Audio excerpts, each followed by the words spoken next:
प्रखंड सचिव और ये जिला के संगठन सचिव भी हैं आदरणीय नेता श्री धर्मनाथ शर्मा जी। इस प्रखंड की बैठक में आगे से आए हुए हैं सुभाष शर्मा जी, कीर्तन शर्मा जी। मैं बहुत कुछ लोग को जानता हूँ, बहुत लोगों को नहीं आवाज सुनाई देना चाहिए ना, आओ ना। इसलिए हम अपने देख करके आपको बता देता हूँ। अमित शर्मा जी लछरामपुर से आए हैं, सुरेंद्र शर्मा जी लछरामपुर से, सुशील कुमार शर्मा जी मिर्ज़ापुर से, महेंद्र शर्मा जी चकमैसी से, सुरेश शर्मा जी मालीनगर से, राजकिशोर शर्मा जी मालीनगर से, नीतीश शर्मा जी, नीतीश रामसेठ शर्मा जी लदौरा से, दिनेश शर्मा जी लदौरा से, सुरेश शर्मा जी बहेता से, गौरी कुमार शर्मा जी रामभद्रपुर से और छोटे लाल शर्मा सुनमार घाट से, सुनमार हाट न होता है, हाँ, सुनील ठाकुर सुनमार हाट से, उपेंद्र ठाकुर जी बहेता से, योगेंद्र शर्मा जी लदौरा से और धर्मनाथ कुमार शर्मा जी तो लछरामपुर से। रामभद्रपुर से कौन है? बैठक में तमाम लोग इस ठंडी में आए, इसके लिए बहुत बहुत आपके प्रति हम आभार व्यक्त करते हैं, धन्यवाद देते हैं। और आभार इसलिए व्यक्त करते हैं कि आप लोगों ने इस संगठन पर शुरू से लेकर के 1995 से आज तक विश्वास जताते आए हैं, इसलिए आप अभिनंदन और धन्यवाद के पात्र हैं। जनवरी 2024 को दिन सोमवार है। रैली जब भी होता है तो ओपनिंग डे में होता है, ना हो ऑफिस वगैरह तब रैली किया जाता है, बंदी दिन में नहीं होता है।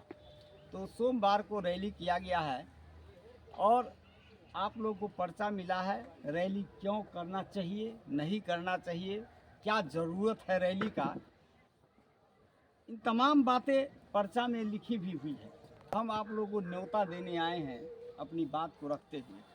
एक भी विधायक अभी तक, उन्हें 77 साल आज़ादी की हो गई, सभी लोग जानते हैं 77वां स्वतंत्रता दिवस गणतंत्र दिवस हम मनाएंगे, लेकिन अभी तक हमारे समाज से एक भी विधायक हम विधानसभा में नहीं पहुंचा सके। अब विधायिका में जाने की जो प्रक्रिया है उसका हम पालन नहीं कर पाते हैं। प्रक्रिया क्या है? या तो हम एक जगह वोट दें, संगठन हमको जिसको कहेगा कि नहीं हम फलाना पार्टी को वोट देंगे, उसको हमारा एक मुश्त वोट चला जाए, तब उसको लगेगा कि समाज का एक जगह वोट जाता है। अथवा राजनीतिक क्षेत्र, विधायिका कोई विधानसभा क्षेत्र में हमारे लोग या पार्लिया क्षेत्र में हमारे लोग सामाजिक काम के रूप में काम करते हैं, तो पार्टी समझती है कि ये व्यक्ति जो है सो फलना विधानसभा क्षेत्र में काम कर रहा है तो इनको टिकट दिया जाए। और वोट की गोलबंदी के अभाव के कारण हम अपनी वोट की ताकत किसी भी राजनीतिक पार्टी को अभी तक नहीं दिखा सके हैं, वो नहीं परख सका है हमारे वोट की ताकत को। इसलिए हमको आज तक कोई पार्टी टिकट नहीं दिया, वोट लिया लेकिन टिकट नहीं दिया। तो इन्हीं गोलबंदी को,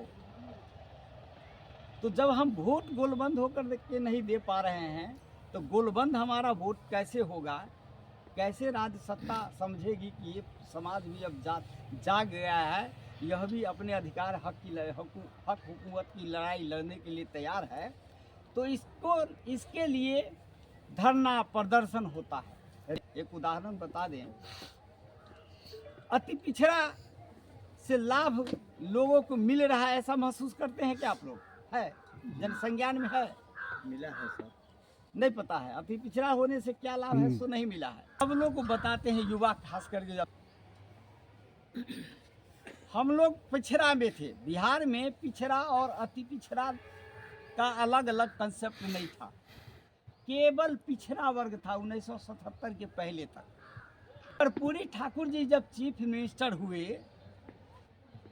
तो उनको लगा, जब भी गांव घर में घूमते थे वोट मांगने के लिए, लोगों को जगाने के लिए और वो राजनीति में, तो उनको लगा कि एक नादी में सब लोग खाता है, सब बैल खाता है एक नादी में।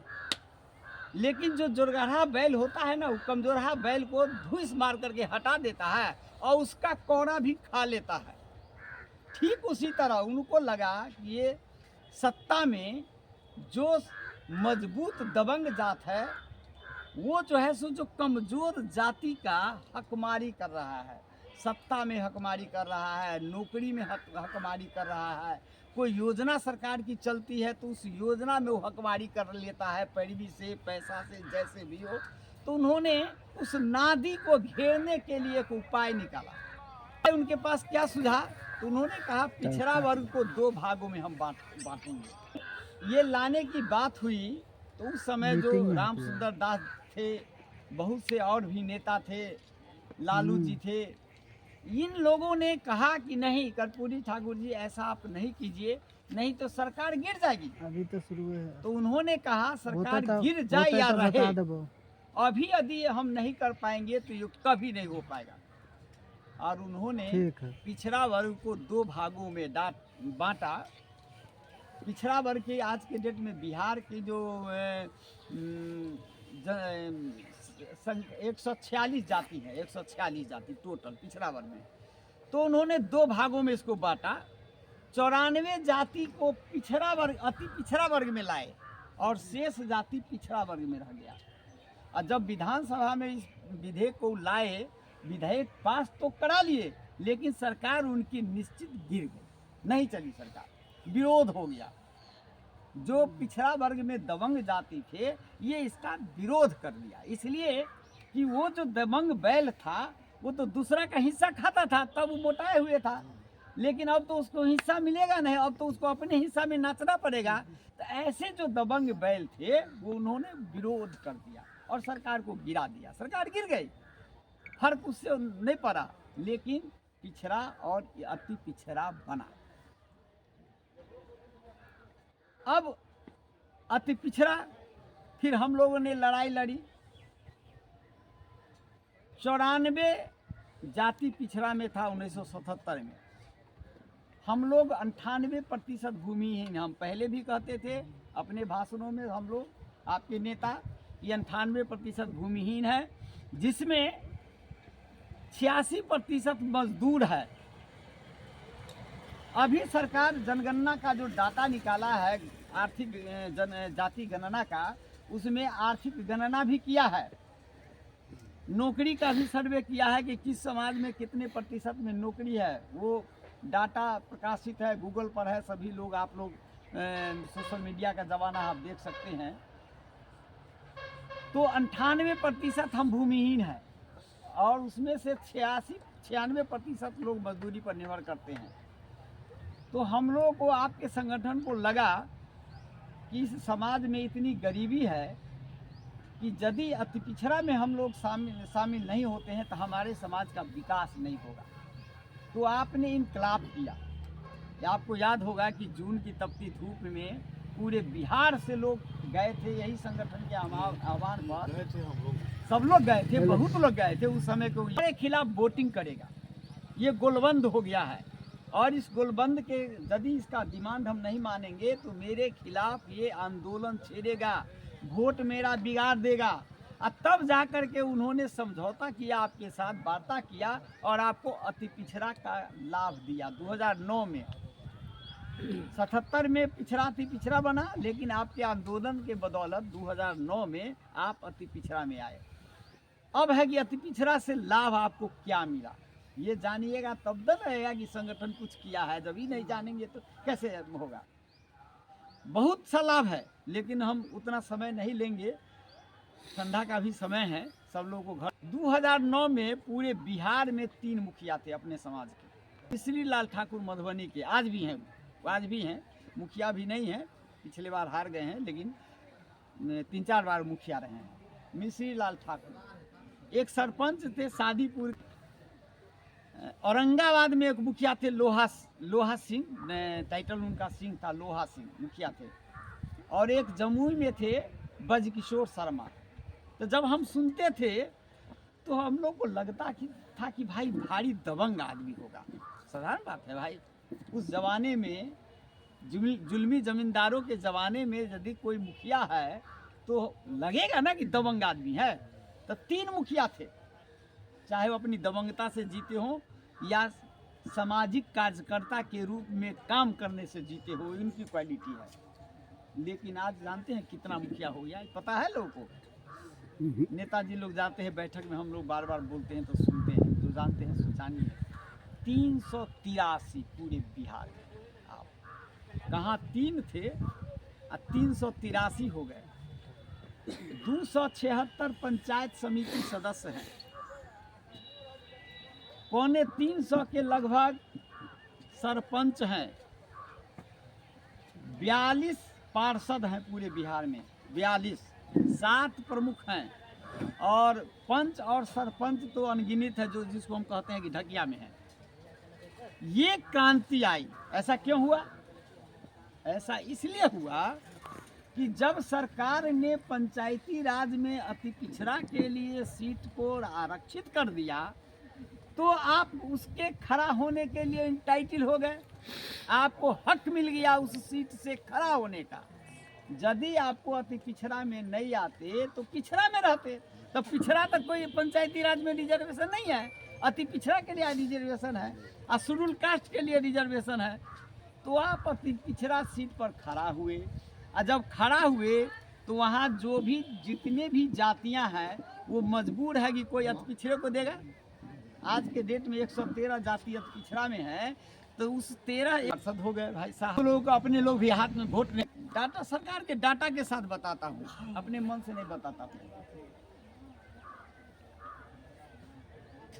2009 के पहले नौकरी में हमारा समाज 0.54 माने आधा प्रतिशत थे, 50%, 0.54 समझते हैं ना, आधा प्रतिशत, 50%, एक में आधा प्रतिशत थे 2009 के पहले, जब आरक्षण हम लोग नहीं थे, जब हमको उस लायक नहीं समझी सरकार, नहीं समझी थी, जब हम आरक्षण में नहीं थे तब। और जब 2009 में आए आरक्षण में, तो अभी गणना हुआ, जो मैंने बताया कि आर्थिक गणना भी हुआ है, जाति कौन जाति कितनी नौकरी में है ये भी हुआ है। तो आप 2% पर पहुंच गए हैं, 2% पर पहुंच गए हैं। अब सोच लीजिए 2009 तक, आज़ादी 1947 से 2009 64 साल होता है, जोड़ लीजिए 64 साल होता है। इस 64 साल में आप आधा प्रतिशत पर पहुंचे थे, और मात्र इस 16-17 साल में 2009 से 23 जोड़ लीजिए 16-17 साल होता है। इस कम अवधि में, इतनी कम अवधि में आप जो है तो 2.2% पर पहुंच गए। ये परिवर्तन हुआ आरक्षण से। आरक्षण से यदि परिवर्तन नहीं होता तो बाबा भीमराव अंबेडकर संविधान में क्यों इसका जगह बनाते? बनाए ना, संविधान में इसका स्थान ही नहीं होता। तो आरक्षण से ये परिवर्तन होता है, ये आरक्षण से लाभ हुआ। अभी आपकी आबादी कितनी है? 1.46 गणना हुआ है, 1.46 बढ़ी की गणना किया गया है, जाति गणना। खत्री बढ़िए आता है, जो कटिहार जिला में पूछो है तो वो है 10 से कम, और सुतिहार भी बढ़िए होता है, तो ये है 0.15। तो ये तीनों को हम मिलाते हैं तो 1.71 होता है, माने 2% हमारी जनसंख्या है। लेकिन ये गलत है, हम इसके लिए बोर्ड को लिखे भी हैं कि हमारी गणना सही नहीं हुई। तो सही नहीं हुई, इसमें सरकार का दोषी नहीं है, वो जो गणना करने वाले आए थे टीचर वगैरह, उसका दोषी नहीं है। इसके लिए हम लोग खुद दोषी हैं, क्योंकि हम में अवेयरनेस नहीं है, जागरूकता नहीं है। लोग बैठक में बुलाते हैं, अभी गए तो तैयार तो थे जाने के लिए, हमको देखे तो हाँ बैठ के जाने के लिए तैयार हैं, तो हमको लगा शायद हमको ठग न तो लेंगे। तो इनको बोले, इनको सुन लीजिए, इनको बोले कि आप हमारे आगे। संख्या कम गया, क्यों कम गया? बहुत से लोग गांव में, यहाँ भी, आपके यहाँ भी, सब जगह हम भी देखते हैं। हमारा घर रुपौली घाट है, आपके बगल के गांव मनकौली के ऊपर रुपौली है, सब लोग जानते हैं, वहाँ मेरा घर है, मेरी आबादी भी आपको जानते हैं। पता होगा उस गांव की। तो पलायन है, पलायन किए हुए बाहर रोजगार के लिए, रोजी रोटी के लिए, बाल बच्चों को परवरिश करने के लिए। घर यहाँ बंद है, ऐसा है कि नहीं? गांव गांव में एक आध दो तो हर गांव में मिल जाएगा। तो ताला बंद है। अब जब ताला बंद है तो उसका गणना नहीं हुआ, वो अछूता रह गया, वो संख्या तो हमारी घट गई। तो गणना उसका होता, किसकी जवाबदेही थी? पड़ोसी का न जवाबदेही था। उसके चचा भतीजा जो गांव में रहता है, जो पड़ोस में रहता है, उसका फरीक, उसकी जवाबदेही थी कि नहीं हमारा भाई यहाँ नहीं रहा है, गणना हो रहा है। यदि एगो घट जाएगी संख्या तो सरकार की नज़र में हमारी संख्या घट जाएगी। तो ये जागरूकता का अभाव, हमारे खून में गर्मी नहीं है। हम कहते तो हैं कि हम विश्वकर्मा ब्राह्मण हैं, हाँ, दूसरा को सुनाते हैं अपने को हम ब्राह्मण हैं, विश्वकर्मा ब्राह्मण है, लेकिन आप में ब्रह्मणत्व नहीं है। इसके चलते हमारी संख्या जहाँ 2.25% थी वो घट के हो गया 1.5%। अब 75% सरकार आपका हकमारी करेगा। आपको कोई कोरा मिलेगा खाने के लिए तो आपको 1.5% के हिसाब से ना मिलेगा भाई, 2.25 के हिसाब से नहीं ना मिलेगा, है 2.25। हिस्सा मिलेगा कितना? 1.5 के हिसाब से। तो आपका जो 75% आपने त्याग दिया अपनी बुड़बकई के चलते, टेढ़ ब्राह्मण होने के नाते, ये जो 75% आपका छूट गया, ये हक तो कोई खाएगा ना, कोई लेगा ना। तो अभी हक कैसे मिलेगा? ये 75% जो छूट गया आपने छोड़ दिया। हम लोग पूरा उस समय भी कहते थे गन्ना कराओ, एक आदमी एक घर भी छूटना नहीं चाहिए, एक ग्रुप पर देते थे। तो ये हक लेने के लिए आपको इनकलाब करने की जरूरत है। अभी सब लोग जानते हैं कि आरा मशीनों की संख्या 3200 कर दिया गया है। हुआ है कि नहीं? कितने लोगों को पता है? सरकार को हम डिमांड लिख करके भेजे हुए हैं और फिर रैली के माध्यम से देंगे कि 3200 में जो पुराना आरा मशीन है उसको घटाने के बाद चाहे जो ही बचता हो, 500 बचे, 400 बचे, 300 बचे या जो बचे, वो केवल बढ़ी को दीजिए वो आरा मशीन। इसमें से दूसरा को हकमारी हम नहीं होने देंगे। और यदि हकमारी होगा तो हम सरकार के खिलाफ भी आंदोलन खेलेंगे, चाहे जिस पार्टी की सरकार हो। इसके लिए आपको कमर कसना पड़ेगा। साहब मलाह को तो मछुआरा मिलिए ना गया, मलाह समाज को तो मिल गया, तो बढ़ी को लकड़ी की व्यवस्था आप क्यों नहीं करते हो? जो हम कहाँ से जिएंगे? हमारे जो मजदूर वर्ग है, हम ना नौकरी में आ गया, बहुत से लोग नौकरी में है, बहुत से लोग व्यवसायिक वर्ग है, तो उसको कोई आवश्यकता नहीं है। लेकिन जो मजदूर है, जिसको उसी पर आश्रित है, दिन में कमाता है तो खाता है, नहीं कमाएगा तो भूखे मरता है, उसके लिए क्या उपाय करते हो? सरकार हो तुम, तो हमारे लिए सोचो। तो इसमें वो भी डिमांड है कि लोहा लकड़ी का जो व्यवसाय सरकार की गलत नीति के चलते बंद होती जा रही है, तो हमारे व्यवसाय का उपाय सोचो। लकड़ी जो तुम डाक कर देते हो बड़े बड़े टिम्बर के हाथे, सरकारी लकड़ी को, वो केवल हम जो फर्नीचर दुकानदार हैं, हाथ से काम करने वाले लोग हैं, उनके लिए नीलाम करो, उचित मूल्य पर हमको दो, ताकि हमारा रोजगार चले। ये सारी बात डिमांड को लेकर के, और जैसा कि हम बताएं कि 98% आप भूमिहीन हैं, और आपसे तनिके भूमिहीन के श्रेणी में है शेड्यूल कास्ट, जिसको अनुसूचित जाति कहते हैं, अनुसूचित जाति, अनुसूचित जाति, तनिके कम। आप 98% है और वो 98.5 है, 5% का अंतर है। भूमिहीन में भूमिहीन वो भी है, आप भी हैं।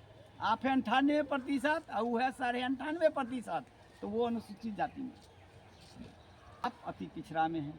हमारा डिमांड है कि हम अनुसूचित जाति के लायक हैं। हम कमाते हैं तो खाते हैं, नहीं कमाते हैं तो भूखे मरते हैं। हम बाल बच्चे को पढ़ा नहीं पाते हैं ठीक से आज के इस शिक्षा पद्धति में, इसलिए हमको अनुसूचित जाति में शामिल करो। उससे 2 फायदे हैं, जिसका आप हकदार हैं, आप इसके हकदार हैं, और यह हक आपको मिल जाता है तो पंचायती राज का आरक्षण आपको बरकरार रहेगा।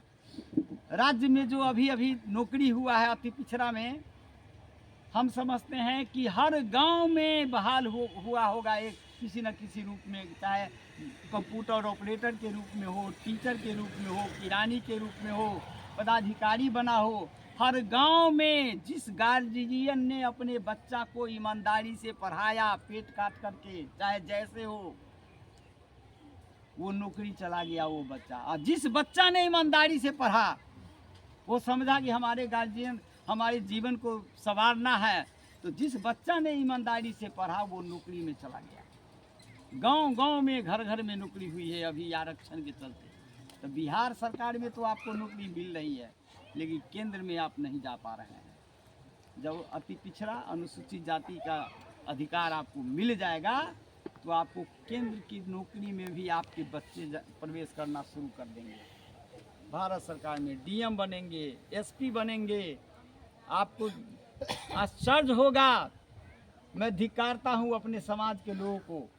हम कलेक्ट्रेट में नौकरी करके रिटायर किए, यहीं समस्तीपुर नौकरी करते हुए मैंने संगठन चलाया है और अपने समाज के लिए नौकरी को दांव पर रख करके, कोई नौकरी वाला ऐसा नहीं करता है, सुने नहीं होइएगा कि कोई भी गांव में नौकरी वाला है और जात समाज के बीच बैठता है। लेकिन मैंने किया है इसलिए कि हम भी उसी गरीब परिवार से आए हुए हैं और गरीबी को देखा है, समस्या को समझा है। समस्या के समाधान का उपाय कैसे होगा ये मैं जानता हूँ। बिना इनकलाब सरकार के यहाँ इनकलाब नहीं होता है, इसलिए मैंने इनकलाब करने का एक प्लेटफॉर्म दिया इस समाज को कि आओ और इस प्लेटफॉर्म से इनकलाब करो, तब जा कर के आपको हक मिलेगा।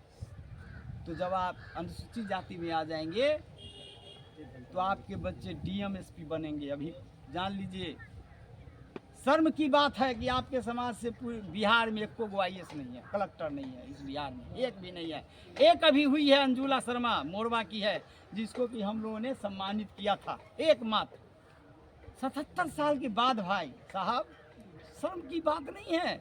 जब हमको ट्रांसफ़र कर देता था समस्तीपुर में इस अंचल से उस अंचल, तो हमारा कोई पैरवी करने वाला नहीं मिलता था कि हम किसके पास जाएंगे, मेरा तो कोई है नहीं।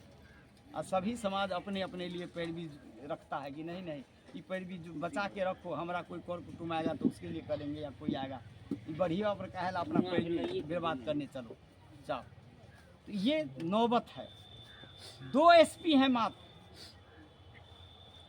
उससे कम जनसंख्या वाला जाति का एक कुम्हार जाति है कि यहीं पर पंकज सर थे जो डीएम थे, उनके अंडर में हम काम किए थे। कुम्हार जाति 2 IAS है साहब, 3 IPS है कुम्हार जाति का। और आप कहते हैं कि हम बड़ा ब्राह्मण हैं, सबसे श्रेष्ठ हैं, बड़ा काबिल हैं, किसी का बात नहीं सुनेंगे, हमसे काबिल कौन है।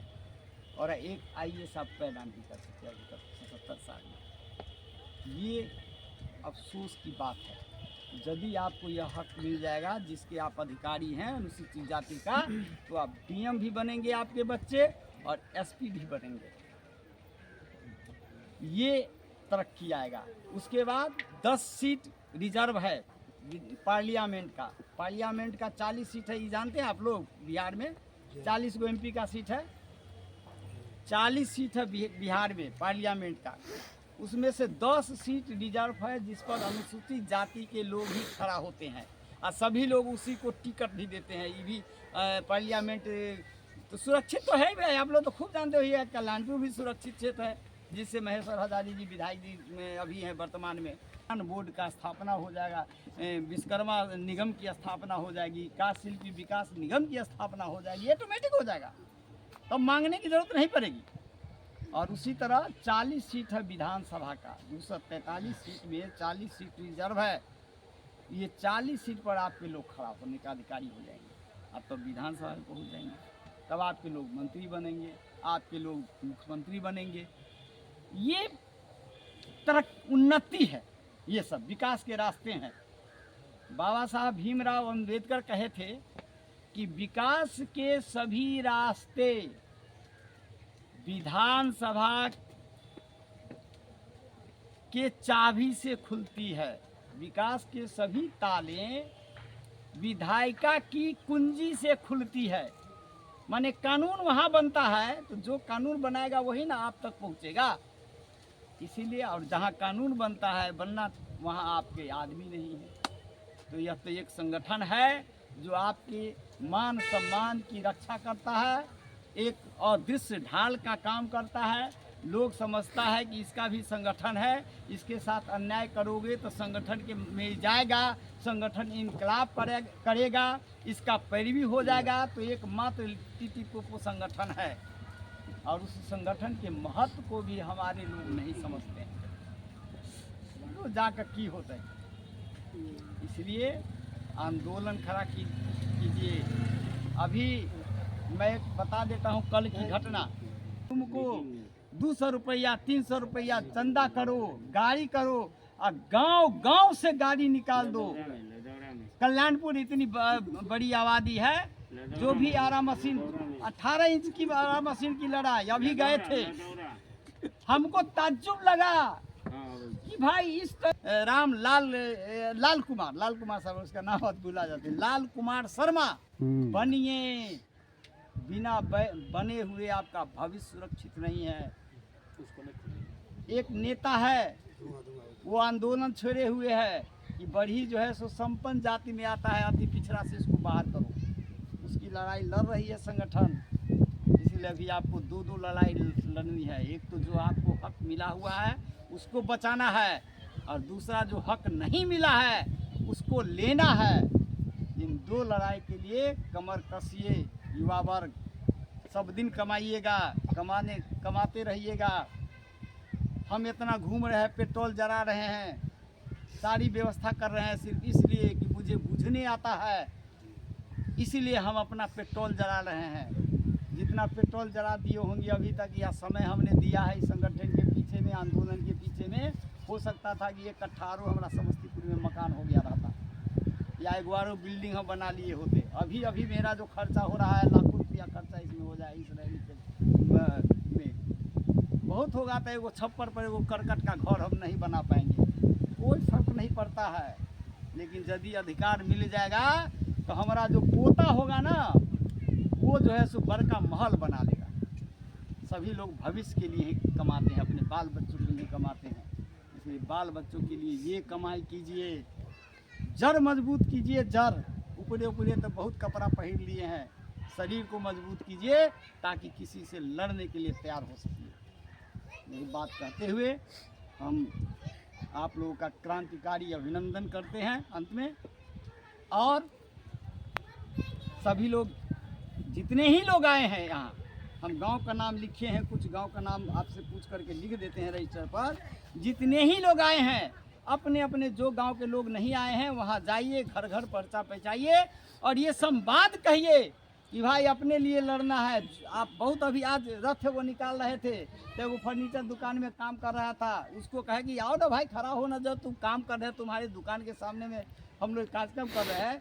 तो कहता बहुते हम देखलिए, या हमके पहले आ जाओ, उसके बाद तुमको समझाएंगे। 5-10 मिनट तो उसको समझाने में हमको समय लगाया, सुन रहा था उसको डांटे भी हैं हम कहे इसका मतलब तुमको कुछ नहीं बुझने आता है। तुम कहते हो हमको सब बुझने आता है, कुछ नहीं बुझने आता है। और एक बात यह भी जान लो, जब शिक्षित लोग 10 आदमी के बीच में बैठने वाला लोग कुछ बोले तो उसका बात सुनना चाहिए, काटना नहीं चाहिए।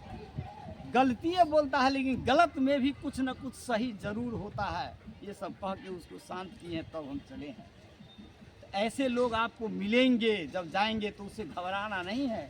क्या आप सोचते हैं हम 40 साल से 1984-82 में नौकरी में आए बेतिया में, और 1984 में पहला संगठन खड़ा किए थे, बैठक कराए थे बढ़ियों का। हमको क्या जरूरत है भाई, लोग तो जात छपाता है, हमको क्या जरूरत पड़ा था कि आता है ना, बस से जाए, यहाँ से समस्तीपुर जाए, जहाँ से पटना की बस खुलती है वहाँ जाए, वह उस बस पर बैठे चला जाए, उसमें और कम में पैसा लगेगा या जो लगे उससे कोई मतलब नहीं है। गांव-गांव में जा कर के जागरण कराइए। हम आप युवा से बोलते हैं 3 दिन 4 दिन काम बंद कर दीजिए, यही काम कीजिए, और लोगों को आंदोलित कीजिए, उद्वेलित कीजिए कि लोग भाड़ा करें गाड़ी, और हर गाड़ी में बैनर लगाइए, विश्वकर्मा का शिल्पी विकास समिति बढ़ई अधिकार रैली पटना चलो, और अपना फोटो डालिए उसमें।